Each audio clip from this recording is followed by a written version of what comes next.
ونعوذ بالله من شرور أنفسنا ومن سيئات أعمالنا من يهده الله فلا مضل له ومن يضلل فلا هادي له وأشهد أن لا إله إلا الله وحده لا شريك له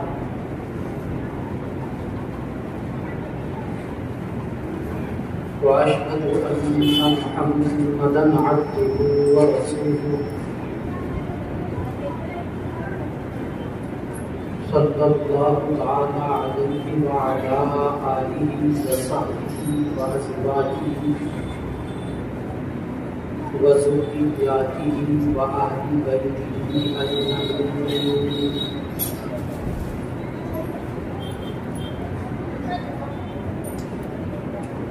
أما بعد أعوذ بالله من الشيطان الرجيم.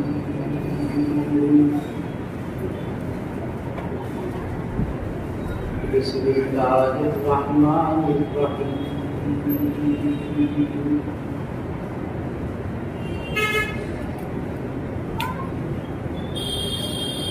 الحمد لله رب العالمين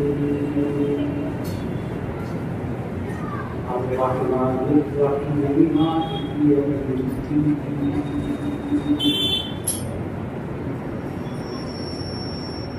إياك نعبد وإياك نستعين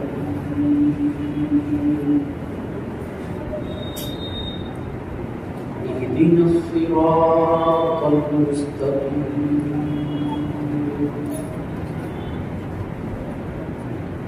صراط الذين أنعمت عليهم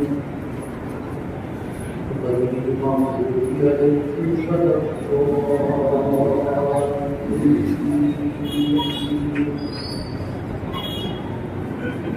بسم الله الرحمن الرحيم.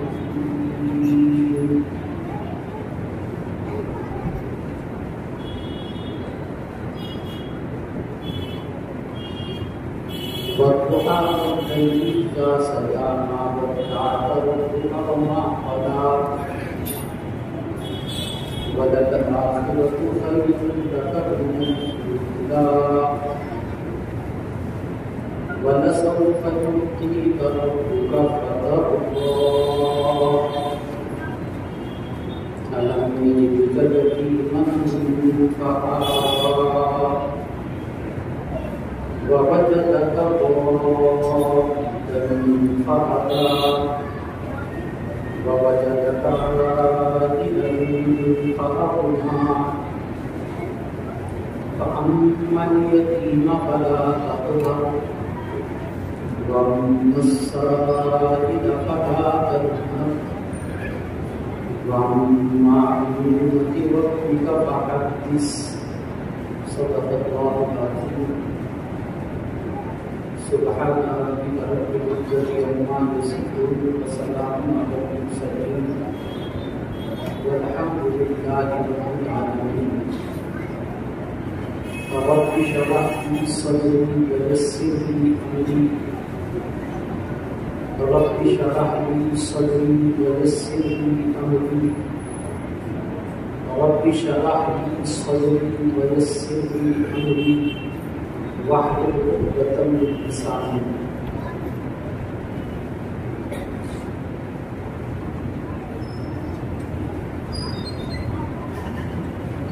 معزز حاضرین،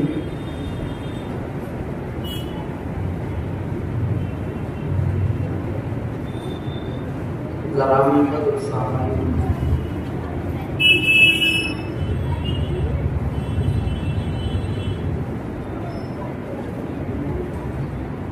سیرت سے متعلق جو آپ حضرات کی مسجد کی مسلسل جو ہے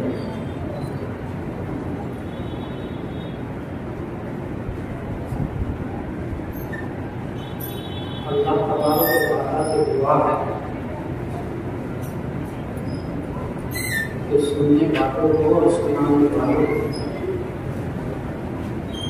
اور انتظام کرنے والوں کو اللہ تعالیٰ سب کو قبول کرے۔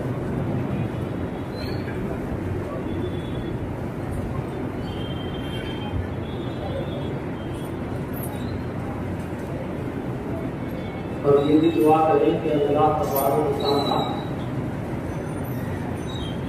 مجھے بھی حق بات کرنے کی اور ہم سب کو سمجھ کر عمل کرنے کی توفیق عطا فرمائے۔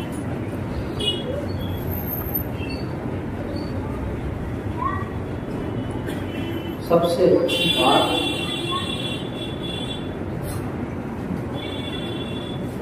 جو ان سیرت کے پروگراموں سے مجھے کرتی ہے، سب سے اچھی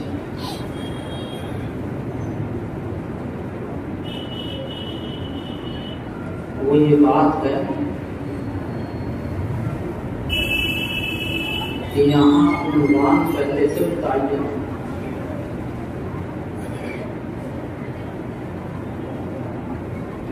اب یہ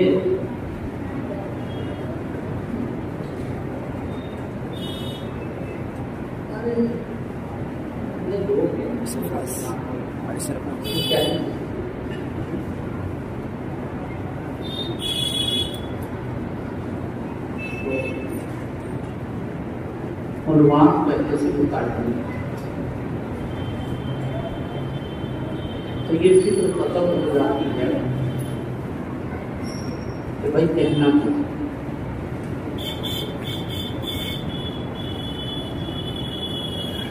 اب یہاں کی انتظامیہ نے مجھے پہلے ہی سے لکھ کے دیا کہ مکی زندگی کے رپوش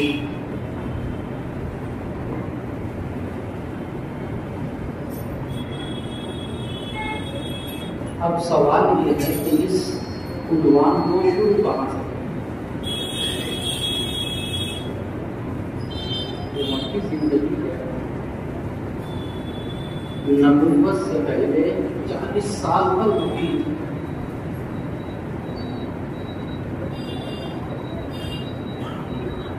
اور نبوت کے بعد 13 سال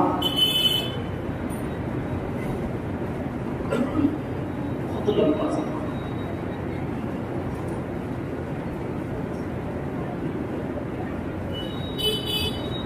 تو ذہن میں یہ سوال آیا ابتدا کہاں سے؟ اللہ تبارک و تعالیٰ نے ایک بات دل میں ڈالی کہ حضرت امام بخاری رحمۃ اللہ تعالیٰ علیہ نے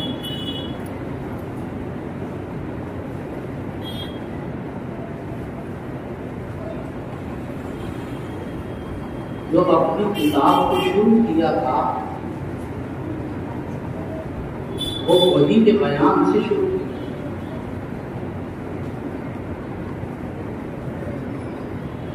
لہذا بھائی انہی کے نقش قدم پر چلتے ہوئے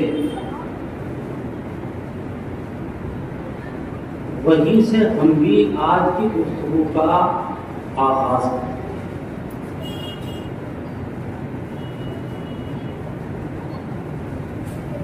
یہ تو آپ سب حضرات کو معلوم ہے کہ اللہ کے نبی صلی اللہ علیہ وآلہ وسلم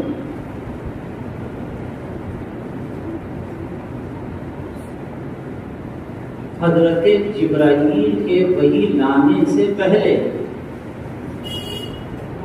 غار حرا میں تشریف فرما،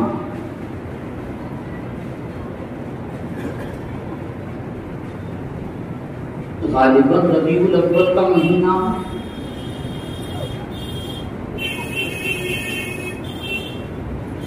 یا رمضان المبارک کا مہینہ ہے۔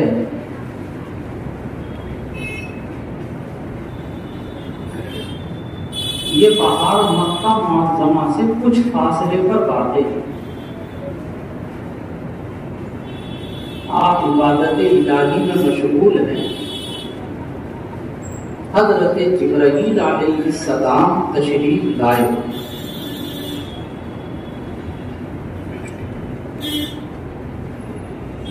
اور وہ پہلی وحی نازل ہوئی، اعوذ باللہ من الشیطان الرجیم بسم اللہ الرحمن الرحیم اقرأ بسم ربک الذی خلق خلق الانسان من علق اقرأ وربک الاکرم الذی علم بالقلم علم الانسان ما لم یعلم۔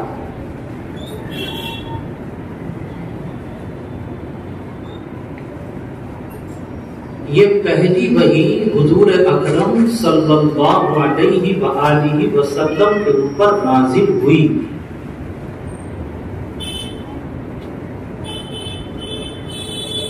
موجودہ دور میں جب ہم قرآن پاک کو دیکھتے ہیں تو یہ وحی پہلے سپارے میں نہیں،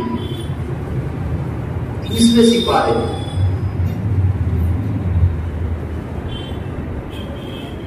پہلا سپارہ جب ہم کھولتے ہیں تو شروع میں ہمیں جو نظر آتا ہے وہ الحمدللہ رب العالمین، اور اگلے صفحے پر الف لام میم۔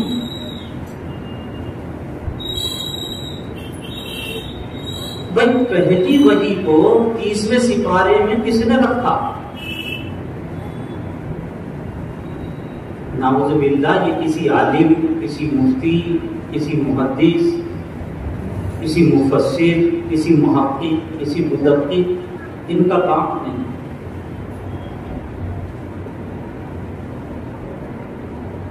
پھر اللہ کے نبی صلی اللہ علیہ وآلہ وسلم کے پاس ہمہ وقت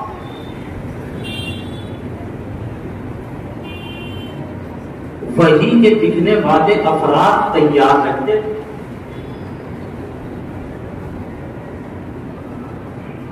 جب وحی نازل ہوتی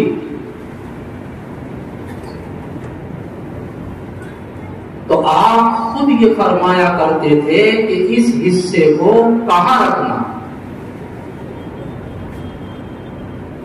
اس کو پہلے رکھنا ہے، اس کو تو اگر الف لام میم ذالک الکتاب آج پہلے لکھا ہوا ہے تو یہ میرے نبی کی ترتیب ہے۔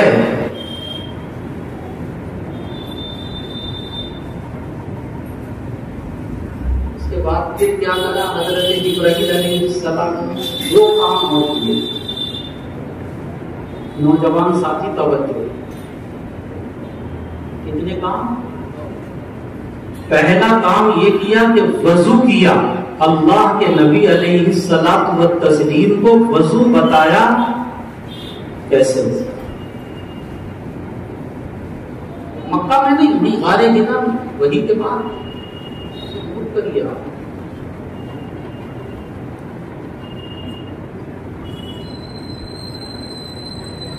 اچھا وضو بتا دیا تو دوسری چیز بتائی نماز کیسے پڑھی جائے، کھڑا ہونا یعنی قیام کیا ہے، رکوع کیا ہے، سجدہ کیا ہے، قاعدہ کیا ہے۔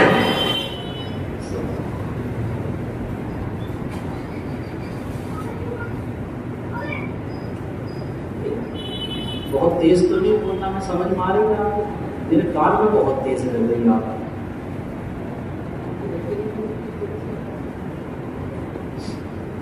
میرے کان میں ایسے تیز لگ رہی ہے۔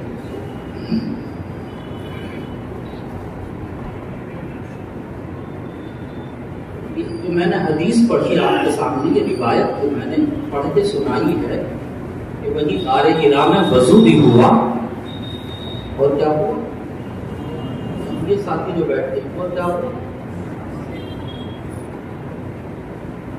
اس سے کیا پتہ چلا؟ آپ سن رہے توجہ کے ساتھ؟ اس سے یہ پتہ چلا کہ جب سے اسلام ہے اس اسی وقت سے نماز ہے۔ اسلام کے اوپر ایک دن بھی بغیر نماز کے نہیں۔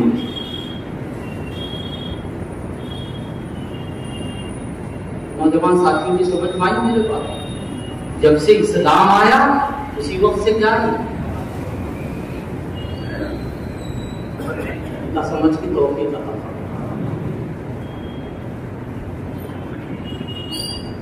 اسلام بغیر نماز کے نہیں۔ یہ 5 نمازیں جو ہیں، کتنی نمازیں؟ یہ تو شب معراج میں فرق ہے۔ اس وقت کتنی نمازیں تھی؟ جب شروع میں جبرائیل وحی لائے تو کتنی نمازوں کے لیے حکم دیا تھا؟ کتنی کے لیے؟ 2، ایک صبح کی اور ایک، تو یہ کون سی پڑھی گئی؟ صبح۔ کون سی پڑھی گئی؟ صبح۔ یہ دن کون سا ہے؟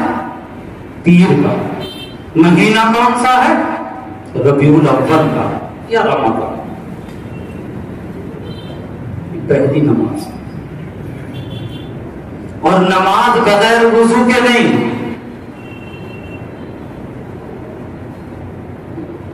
دیکھیے وضو جو آیت نازل ہوئی ہے وضو کی، وہ سورہ مائدہ میں،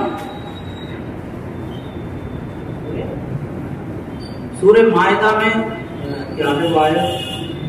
یا ایھا الذین آمنوا اذا قمتم الی الصلاۃ فاغسلوا وجوہکم وأيديكم إلى المرافق وامسحوا برؤوسكم وأرجلكم إلى الكعبين۔ کیا ترجمہ اس آیت کا؟ اے ایمان والو، جب تم نماز کا ارادہ کرو۔ ایک جگہ میں تقریر سن رہا تھا تو ایک صاحب نے تقریر کی، اے ایمان والو جب تم نماز کے لیے کھڑے ہو۔ تو میں نے کہا بھائی جب کھڑا ہو جائے گا تو اب وضو کہاں کرے گا؟ مصلی پہ آگے جب کھڑا ہو گیا اب وضو کہاں کرے گا؟ نہیں، اللہ جزائے خیر دے میرے قابلین کو، کیا بہترین ترجمہ کیا ہے۔ یا ایھا الذین آمنوا اذا قمتم الی الصلاۃ، اے ایمان والو جب تم نماز کا ارادہ کرو، فاغسلوا وجوہکم، تو اپنے چہرے کو دھو، وأیدیکم الی المرافق، ہاتھوں کو دھو، کوہنیوں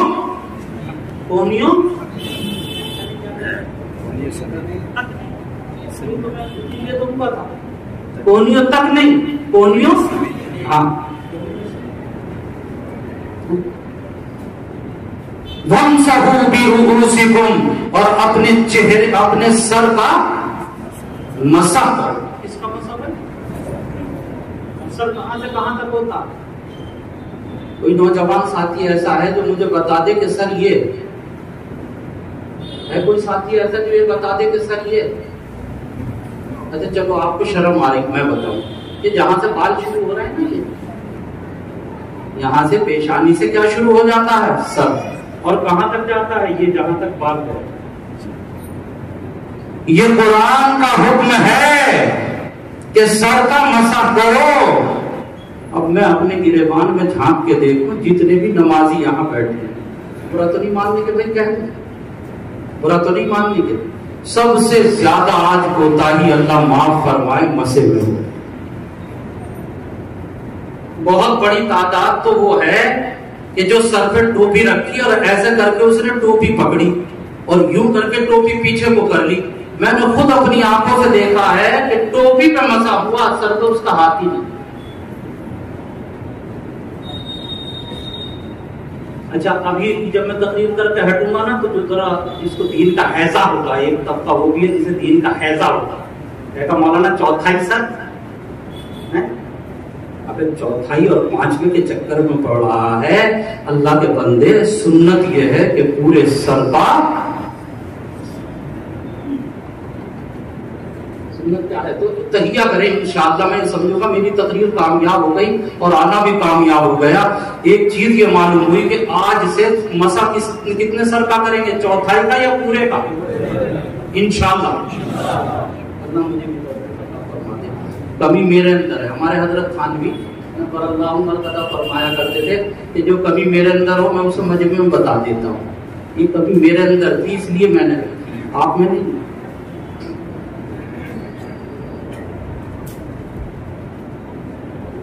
وَأَرْجُلَكُمْ إِلَى الْكَعْبَيْنِ, اور اپنے پیر دھو ٹخنوں. یہ آیت وضو جو نازل ہوئی ہے جس میں وضو کا حکم آیا, یہ نازل ہوئی ہے مدینہ میں نہیں. اور وضو میرے آقا علیہ الصلوۃ والتسلیم نے جو کیا وہ کہاں کیا بھائی؟ مکہ میں.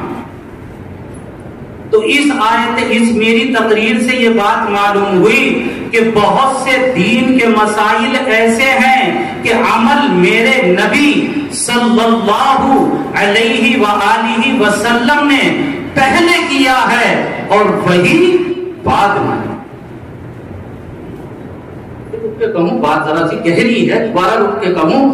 اس میری تقریر سے یہ واضح ہوا کہ بہت سے دین کے مسائل ایسے ہیں کہ جس میں میرے کملی والے علیہ السلام نے عمل پہلے کیا ہے اور وہی بعد میں آئی ہے. تو وہ جو پہلے عمل کیا اسی کو ہم کہتے ہیں کہ یہ سنت ہے. تو دین قرآن سے بھی ثابت ہوتا ہے اور دین سنت سے بھی ثابت. دین کس سے ثابت ہوتا ہے؟ قرآن سے بھی ثابت ہوتا ہے. اور تو وضو بھی آ گئی اور نماز. اس کے بعد اللہ کے نبی علیہ الصلوۃ والتسلیم گھر تشریف لائیں. اب آئیں اور حضرت خدیجۃ الکبریٰ رضی اللہ تعالی عنہا سے آ کر جو آپ نے جملہ کہا وہ بخاری میں یہ جملہ آیا, لقد خشیت علی نفسی.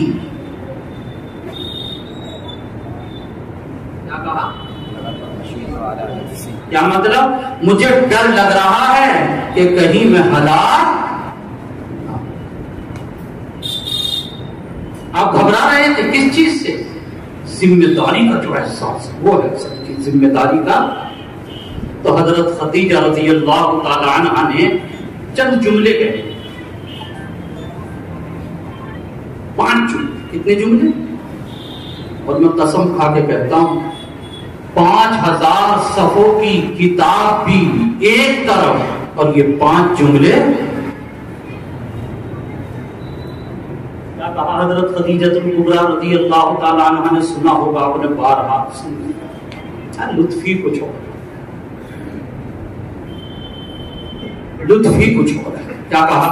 یہ کہا کلا واللہ ما یخزیک اللہ ابدا.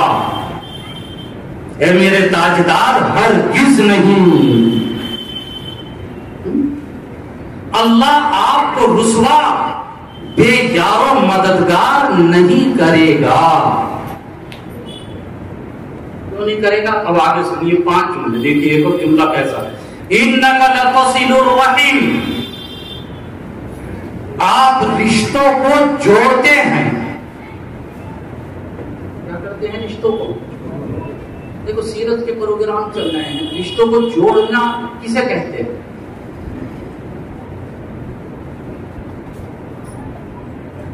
اگر میں بتا دوں آپ لوگ یاد رکھیں تو بتا دوں, لیکن شرط یہ ہے کہ میں پوچھوں گا بھی بات میں.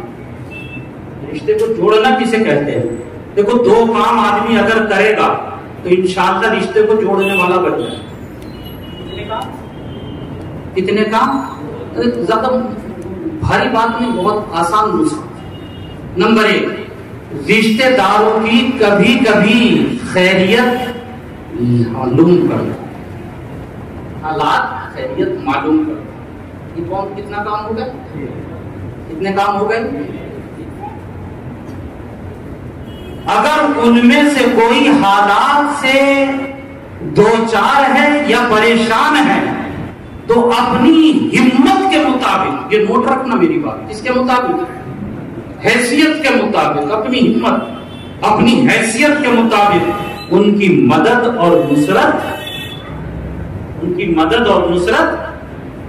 کرتا رہے. میرے اکابرین نے یہ لکھا ہے کہ اگر یہ دو کام کرے گا تو صلہ رحمی کرنے والا کہلائے گا. انک لتصل الرحم، آپ رشتوں کو جوڑتے ہیں. وتکسب المعدوم، نادار کو کمائی سے لگاتے ہیں. دو جملے ہو گئے. وتحمل الکل، کمزور کا بوجھ اٹھاتے ہیں. کتنے ہو گئے؟ گنتے رہیے ذرا. 3. نمبر 4 وتقری الضیف، مہمانوں کی مہمان نوازی کرتے. کون کہتے ہیں؟ حضرت خدیجہ رضی اللہ تعالی عنہ. سیرت کے اوپر تو بہت تقریر ہے، آپ نے سنی. یہ حضرت خدیجہ کی تقریر ہے سیرت کے اوپر. اور کتنے جملوں میں ہے؟ بس 5.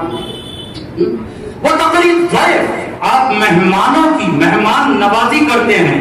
وہ تعین علی نواکب الحق، اور راہ حق کی مصیبتوں پر لوگوں کی مدد کرتے. یہ نقشہ کہتا ہے حضرت خدیجہ الکبریٰ رضی اللہ تعالی عنہا نے حضور پاک صلی اللہ تعالی علیہ وآلہ وسلم کی کردار. اچھا 5 جملوں کو ذرا آپ غور کریں.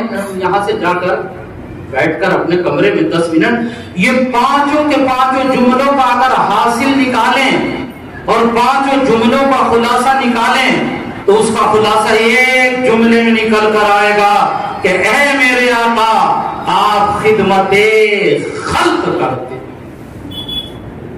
کیا کرتے ہیں؟ خدمت.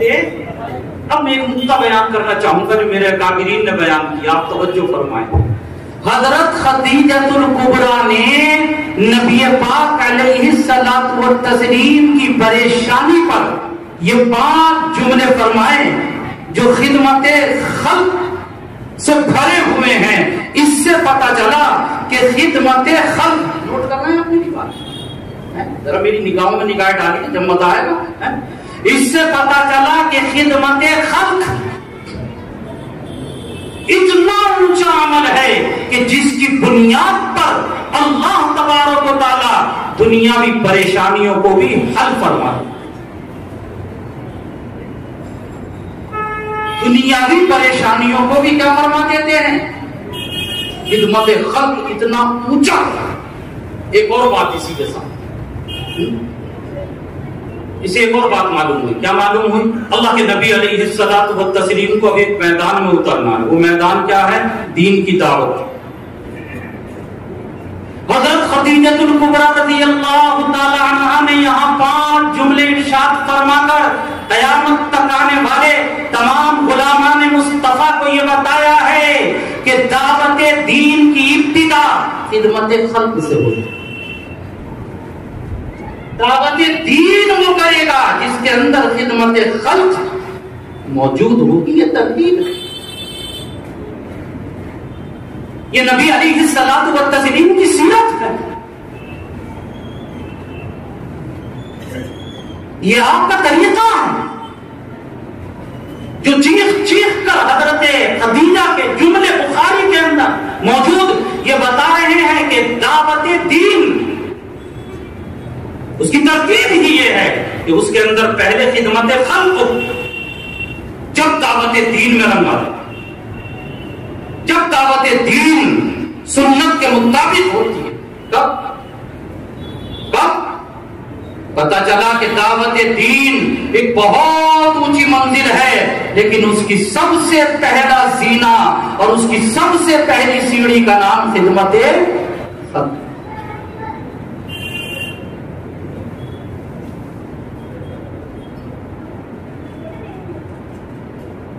حضرت خدیجہ الکبریٰ رضی اللہ تعالی عنہا کی یہ تمام باتیں جب سامنے آ گئی، آپ کو سکون مل گیا. ایک نماز تو پڑھ لی، اب دوسری نماز کا مسئلہ ہے. کون سی نماز ہے؟ عرض کر دو اگر اجازت ہے. ایک نماز تو ہو گئی نا، کہاں ہوئی؟ ابھی بتایا میں نے. اب دوسری نماز ہے. یہ نماز کہاں ہو رہی ہے؟ یہ نماز ہو رہی ہے گھر میں. اور اللہ کے نبی علیہ الصلوۃ والتسلیم نے حضرت خدیجہ الکبریٰ رضی اللہ تعالی عنہا کو پورا قصہ جب سنایا ہوگا تو ایمانداری کی بات یہ بتاؤ وہی بھی تو پڑھ کے سنائی ہوگی یا نہیں سنائی؟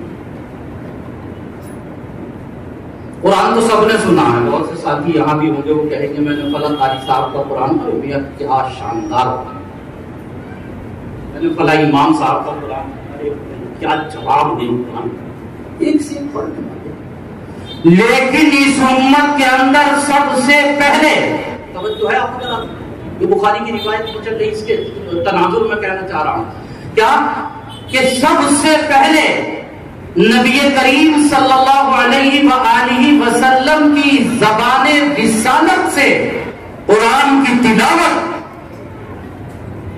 سننے والا اس امت محمدیہ کے اندر اگر کوئی ہے تو وہ میری اور آپ کی اماں جان ام المؤمنین حضرت خدیجہ الکبریٰ رضی اللہ تعالی عنہ۔ یہ ہے مذہب اسلام کے اندر عورت کی عظمت اور اس کا، اگر ماں بہنیں یہاں سن رہی تو بہت اچھی بات ہے۔ دیکھو آپ نے مجھے بلایا، آپ کی دعوت پر میں آیا یا نہیں آیا، قبول کی دعوت۔ اب ایک دعوت میری آپ بھی قبول کریے، گھر میں جا کے چاہے کچھ اور بتائیں یا نہ بتائیں یہ بات ضرور بتائیں کہ اسلامی عورت کا مرتبہ یہ ہے کہ نبی کی زبان سے سب سے پہلے قرآن جو سنا ہے وہ ایک، اب آپ نے نماز پڑھی ہے تو نماز جو پڑھی ہے تو اس طرح سے پڑھی ہے کہ آپ بھی ہیں اور آپ کے ساتھ حضرت خدیجہ بھی ہیں۔ یہ دوسری شام کی نماز ہے، کیونکہ پہلے دو ہی نمازیں تھی نا، ایک صبح کی اور ایک، اور کچھ ساتھی ایسے ہوں گے یا ایھا المزمل قم اللیل الا قلیلا نصفہ او انقص منہ قلیلا، اس میں تو تہجد کی نماز کے لیے کہا گیا نہیں، وہ کچھ دنوں کے لیے کہا گیا تھا، چند دنوں کے لیے۔ ہاں تو باقاعدہ حکم رہا وہ کس کا رہا، دو نمازوں کا، صبح اور تہجد کی نماز کے لیے جو حکم آیا وہ کچھ دن کے لیے، پھر اس کے بعد وہ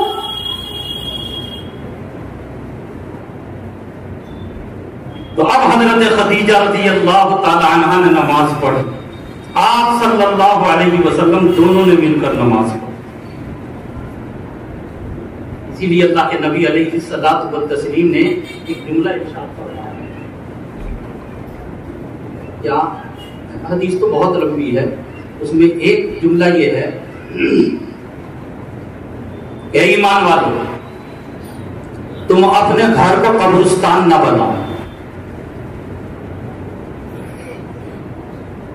میں دیکھ رہا ہوں بڑی بات، آگے نہیں بڑھوں، مجھے بہت سارے کام ہیں، آپ بے فکر رہیے، یہ مت سوچیے کہ یہ تو بات ایک ہی چلے گی، ایک ہو یا دو بات سمجھ میں آ جائے ساتھ، اور جیسی وقت ہوگا اس پہ چاہے بات ادھوری رہے گی، میں بات ختم کر دیتا ہوں۔ وقت کا پابند آدمی ہوں، شہر کے لوگ اب تو مجھے 25-26 سال ہو گئے، یہ عادت میری جانتے ہوں گے، زیادہ وقت سے آگے جانے کا عادی ہے، میں برابر کھڑی، ایک نظر میری وہاں ہے، دماغ میں بات ہے، زبان سے بول رہا ہوں، نگاہ رکھیں۔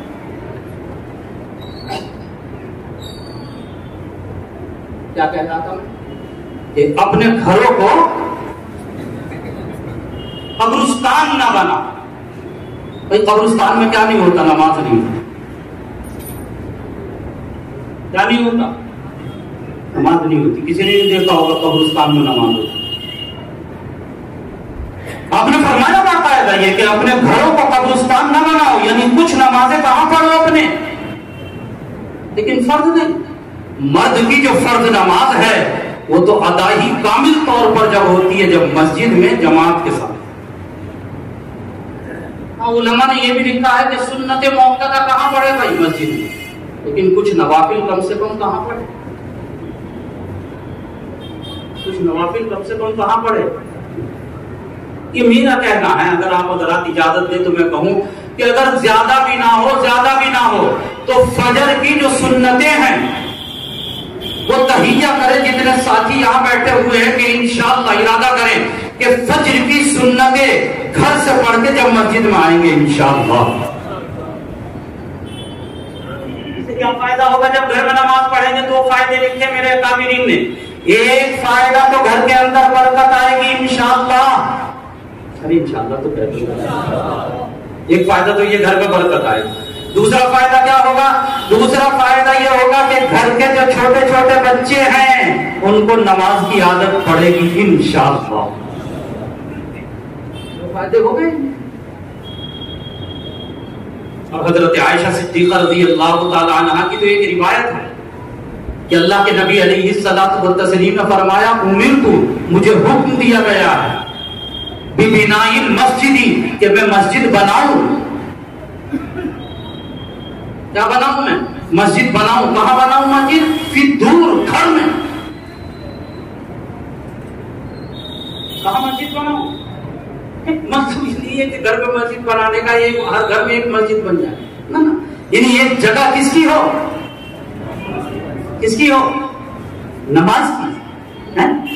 تاکہ اگر آدمی کا جی چاہ رہا ہے کہ میں عبادت کروں، جی چاہا کہ میں اشراق پڑھوں، جی چاہا کہ چاشت پڑھوں، جی چاہا کہ آج میں کچھ نفل پڑھوں، تو فوراً اس جگہ پہنچے جہاں پر مصلی بھی ہے، جگہ پاک بھی ہے، اور وہاں کھڑے ہو کے نماز پڑھ.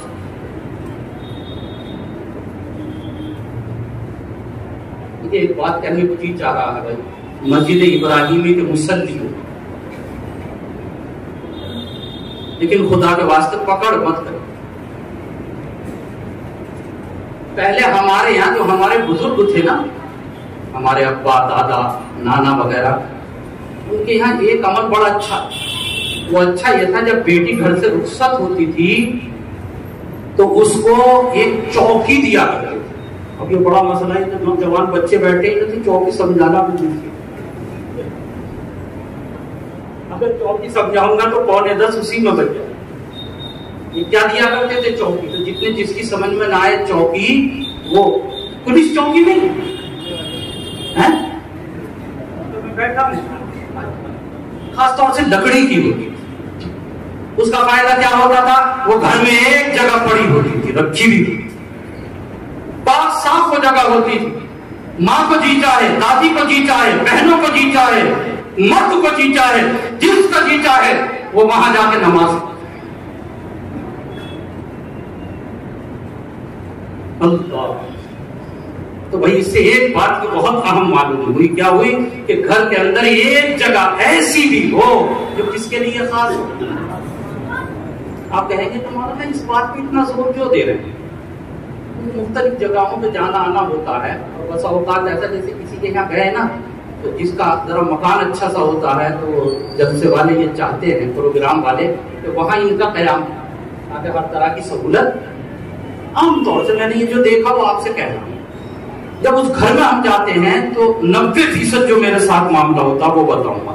کیا اب ہماری کوئی نماز رہ گئی سفر میں، ہم ان سے گھر والوں سے یہ کہیں، وہ پانی پلا رہا ہے، کہہ رہا کولڈ ڈرنک لیں گے، چائے لیں گے، سب کچھ کہہ رہا، اس سے ہم کہیں کہ جی ہمیں نماز پڑھنی. جی اچھی بات ہے کہ ذرا مصلی دے دیں. تو پورا گھر اوپر سے نیچے تک تہل کا مچ جاتا مصلی کے چکر میں کہ مصلی کہاں. اب مصلی مل گیا تو 18 سال 20 سال، میرا اپنا تجربہ مولانا کسی سے سنی بھی بات نہیں کر رہا ہوں، 25 سال 30 سال کے جوان کھڑے ہیں. میں ان سے پوچھتا ہوں قبلہ کدھر ہے؟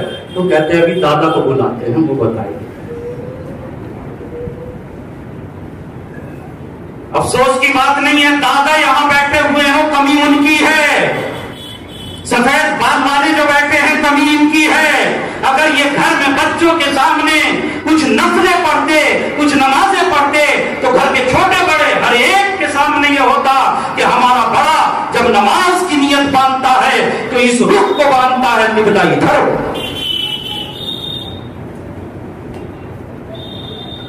برا مت مانیے، جو بڑے ہوتے ہیں غلطی ان سے بھی ہوتی ہے، اپنی غلطی کو ماننا چاہیے، اپنی غلطی کو ماننا چاہیے.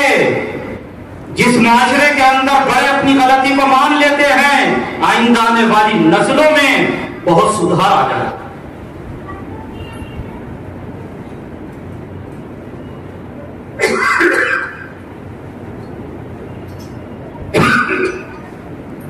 خیر ایک لمبی بات. اس کے بعد حضرت خدیجہ الکبریٰ رضی اللہ تعالی عنہ نبی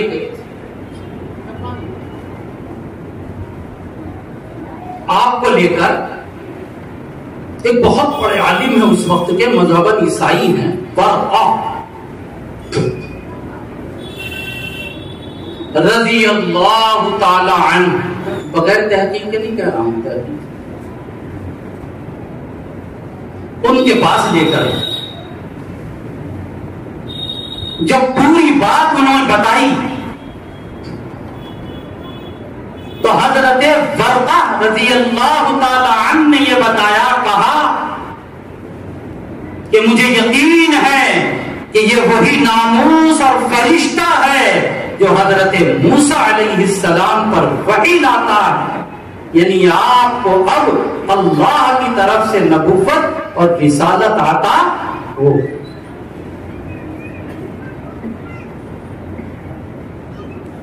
یہ حضرت ورقہ کے پاس جو لے کر گئی تو نعوذ باللہ ایسا نہیں ہے جو حضور اکرم صلی اللہ علیہ وآلہ وسلم کو اپنی نبوت کے بارے میں شک کرنا، میں ایسی بات نہیں کر سکتا، آپ کو تو یقین نہیں، پتا ہے تردد کہاں ہے، کون سا تردد، شک کا نہیں، خوشی کا، خوشی کا تردد حضرت خدیجہ رضی اللہ تعالیٰ عنہ کے دل میں۔ 40 سال کی عورت جو 2 خامد میں پہلے جس کے انتقال کر چکے ہوں، جس کے پاس دولت کی بھی کمی نہ ہو، ایک 25 سال کے نوجوان سے نکاح یوں ہی نہیں کیا کرتا، اور نکاح کرنے سے پہلے اپنے غلام کو ساتھ لگا دیا کہ پورے سفر میں ساتھ رہو، منصرہ کو کہ ذرا بتاؤ کہ حالات کیا ہیں۔ حضرت خدیجہ ورقہ کی مجلس میں جاتی ہیں اور ورقہ کی مجلس کے اندر نبی آخر الزمان کا تذکرہ ہوتا رہتا، اور وہ یہ بتاتے ہیں کہ ان کا وقت قریب ہے اور وہ ظاہر ہونے والے ہیں۔ جب میرے آقا علیہ الصلوۃ والتسلیم کا کردار، آپ کی صفات، آپ کے اخلاق اور آپ کی باتیں حضرت خدیجہ رضی اللہ تعالی عنہا کو معلوم ہوئی تو وہ اس امید پر کہ یہی وہ نبی آخر الزمان سے نکاح کرتی ہیں، اور اب جو وہ خوشی والا موقع جس کی انتظار تھی وہ آیا، تو یہ خوشی ہے جو کبھی ورقہ کے پاس جاتی ہے، کبھی کہیں اور لے کر جاتی ہے۔ اب آ جائیے، میں نیچے اتر رہا ہوں، تک اوپر چڑھائے تھے نا، نیچے اتر، سب ساتھی بیٹھے ہوئے ہیں اس وقت۔ حضرت خدیجہ الکبریٰ رضی اللہ تعالی عنہا نے آپ سے کہا کہ یا رسول اللہ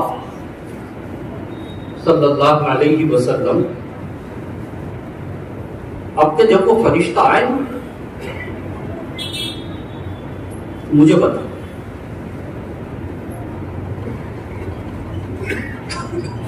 یہ روایت موجود ہے، باقاعدہ معتبر کتابوں میں موجود ہے۔ کیا کہا، کسے بتانا، کون کہہ رہی؟ اب حضرت جبرائیل آئے علیہ السلام، اچھا وہ اور کسی کو تو دکھائی نہیں دیں گے، کس کو دکھائی دیں گے؟ ارے کس کو دکھائی دیں گے؟ نبی کو نا، نبی کو دکھائی دیں گے، اور کسی کو نہیں۔ تو آپ نے فرمایا خدیجہ، وہ آ گیا۔ ایک اب لفظ توجہ سے سنیں، کیا کہا وہ؟ حضرت خدیجہ نے کہا کہ یا رسول اللہ صلی اللہ علیہ وسلم، آپ میری گود میں تشریف لے آئیے، اپنا سر اقدس کہاں رکھیے؟ میری گود۔ اللہ کے نبی علیہ الصلوۃ والتسلیم روایات کے اندر موجود ہے، آپ نے اپنا سر اقدس حضرت خدیجہ الکبریٰ اس کے حضرت کی گود میں رکھ دیا۔ جب گود میں رکھا تو اب نوٹ کر رہے ہیں آپ، حضرت خدیجہ کے سر کے اوپر جو اوڑھنی ہے، دوپٹہ اوڑھنی، وہ آپ نے سر سے ہٹا، وہ کیا کرتی سر سے؟ سر ننگا ہو گیا نا، نوٹ کر رہے ہیں۔ اور اب معلوم کیا یا رسول اللہ، وہ اب بھی دکھائی دے رہا، اب تک وہ آئے حضرت خدیجہ کی گود میں آئے، اچھا کوئی صاحب ان کے بعد میں ہمت کہنا کہ مولانا پردہ کیوں نہیں کرا حضرت ختیجہ نے؟ ارے اللہ کے بندو پردہ انسانوں سے ہوتا ہے تو فرشتے کون ہے؟ ابھی تک دکھائی دے رہے ہیں، اب سر کھولا، اب کہہ رہے ہیں کہ یا رسول اللہ وہ نظر آ رہے ہیں، وہ فرشتہ توجہ ہے آپ کی، وہ نظر آ رہا ہے۔ آپ نے کہا خدیجہ اب نظر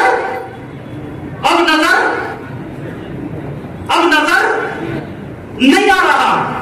آپ نے کہا خدیجہ نے میں قسم کھا کے کہتی ہوں یہ فرشتہ ہے، کوئی جن یا شیطان نہیں ہے، کیونکہ میں نے سر کھولا۔ فرشتہ شرما کے الگ ہٹ گیا، اگر شیطان ہوتا تو کبھی شرمانے والی صفت اس میں پیدا۔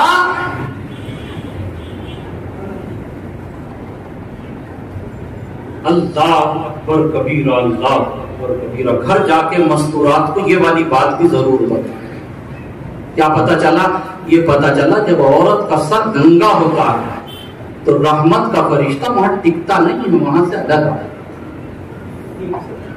رحمت کا فرشتہ وہاں ٹکتا نہیں ہے، وہاں سے کیا ہو جاتا ہے؟ الگ ہو جاتا ہے۔ اب بتاؤ ولیمے کی دعوت ہے؟ اب بتائیے آپ عقیقے کی دعوت نہیں، مسموع ہے یہ دعوت نہیں، سب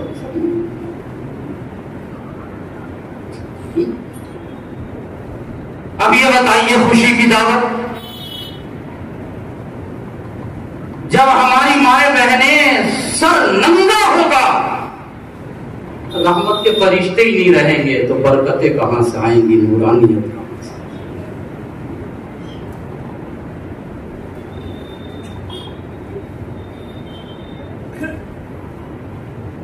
میں نے تو اپنے بڑوں میں یہ دیکھا ہے، بڑی بڑیوں میں، کہ جب کھانا وغیرہ کھانے کے لیے بیٹھتی ہے وہ تو سر باقاعدہ اس کا اہتمام کرتی تھی، اس وقت خاص طور سے کیا ڈھک لیا کرتی تھی اپنا۔ تو حضرت خدیجہ رضی اللہ تعالی عنہ کو جو وہ انتظار ہے نا، وہ انتظار، یہ سب کچھ اس انتظار کے لیے تھا۔ اللہ کے نبی علیہ السلام کو چند باتیں تھی جو میں نے آپ حضرات کے سامنے رکھی۔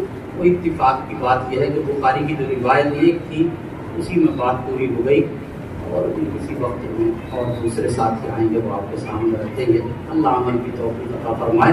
اللہم لک الحمد کلہ ولک الشکر کلہ وبیدک الخیر کلہ انک علی کل شیء قدیر۔ اللہم صل وسلم دائما ابدا علی حبیبک خیر الخلق کلہم۔ اللهم إني أسألك العفو والعافية والمعافاة في الدنيا والآخرة إنك تحب العفو فاعف عني يا كريم یا حنان یا منان۔ پروردگار عالم چھوٹے بڑے گناہوں کو معاف فرما دیجیے، اپنی رضا اپنی خوشبودی والے اعمال کی ہم سبھی کو توفیق عطا فرما دیجیے۔ جو مسلمان مرد و زن اس دنیا سے جا چکے ہیں ان کی مغفرت کے فیصلے فرما۔ یا اللہ جو موجود ہیں ان کو دین کی صحیح سمجھ، دین پر چلنا آسان فرما دیجیے۔ پروردگار عالم میرے مالک میرے مولا، یا اللہ اے ہمارے اللہ جو بیمار ہیں ان کو شفائے کاملہ عاجلہ کلیہ مستقلہ دائمہ نصیب فرما۔ خاص طور سے ہماری اس مسجد کے امام صاحب کی والدہ علیل ہیں، میرے مولا ان کو جسمانی اور روحانی شفا عطا فرما دیجیے، شفائے کاملہ عاجلہ عطا فرما دیجیے، غیب سے شفا عطا فرما دیجیے۔ اے میرے مالک جو جس لائن سے بھی پریشان حال ہے اس کی پریشانیوں کو دور فرمائے، جو بے روزگار ہیں ان کو حلال طیب پاکیزہ روزی و فراغت عطا فرمائے۔ یا اللہ جو ناجائز مقدمات میں پھنسے ہوئے ہیں اس سے نکلنے کے راستے پیدا فرمائے۔ پورے عالم کے اندر ہمارے دینی اور اسلامی بھائی جہاں پریشان حال ہیں مالک ان کی مدد اور نصرت فرمائے۔ خاص طور سے ہمارے ملک کے اندر میرے مولا اسلام کی اور شاعر اسلام کی اور شاعر اسلام کی حفاظت فرمائی۔ جن گھروں کے اندر غیر نکاح والے بچے یا غیر نکاح والی بچیاں موجود ہیں ان کے مناسب رشتے عطا فرمائی۔ یا میرے مولا مناسب رشتے عطا فرمانے کے بعد خرافات سے بچتے ہوئے، اسراف اور فضول خرچی سے بچتے ہوئے، نام و نمود سے بچتے ہوئے سنت کے مطابق نکاح کی توفیق کی عطا فرما۔ یا اللہ یہ جو پروگرام ہو رہے ہیں ان کے سننے والوں کو، بیان کرنے والوں کو اور انتظام کرنے والوں کو خوب خوب قبول فرما، سب کے دل کی جائز مرادوں کو پورا فرما۔ یا اللہ یہ ایک روایت اور اس کے متعلق چند باتیں اس وقت یہاں عرض کی گئی ہیں، میرے مولاؤں پر ہم سب کو عمل کی سمجھ کی توفیق عطا فرما، کہنے والے کو سننے والے کو سب کو عمل کی توفیق عطا فرما، ہم سب کو نبی پاک علیہ صدق تصدیق کی سچی محبت عطا فرما، ہماری دعاؤں کو محض اپنے فضل و کرم سے اور اپنے پیارے نبی جی صلی اللہ علیہ وسلم کی برکتوں سے قبول فرما۔ اللہم ربنا تقبل منا انک انت السمیع وتب علینا انک انت التواب، سبحان ربک رب العزة عما یصفون والحمد للہ۔